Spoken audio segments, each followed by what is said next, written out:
జాడ బ్రీడ్ గాడు ఈ కామెడీ భలే ఉంటదండి వాడి కామెడీ. ఈ కుక్క లోకేష్ గారి మీద పోటీ చేసింది. లోకేష్ గారిని ఓడించేస్తా, ఓట్లు చీల్చేస్తా.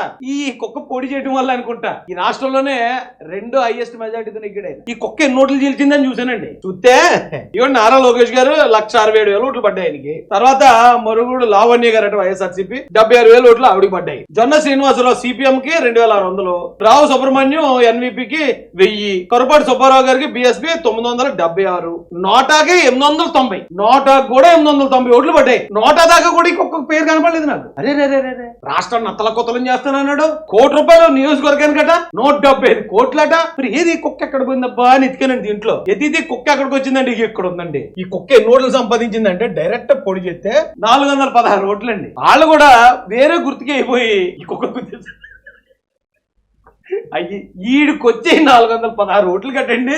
ఈడికి 175 కోట్లు కావాలండి. ఓటర్ 2 కాదండి, 175 కోట్లు. ఇదేమంటారు మళ్ళీ కామెడీ అనండి. జగన్మోహన్ రెడ్డి గనక 2029లో గనక మాలాంటి వాళ్ళ ఆలోచనలను కలుపుకొని అధికారంలోకి వచ్చాడా?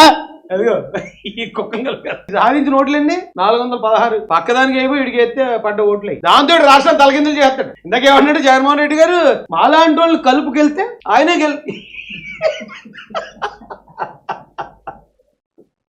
నీకు జగనే కరెక్ట్ కుక్క. ఎందుకంటే జగన్ వాళ్ళ అమ్మకేసి వెళ్ళికారు రూపాయి ఎప్పుడు ఇంకా నీకే వెళ్తాడు.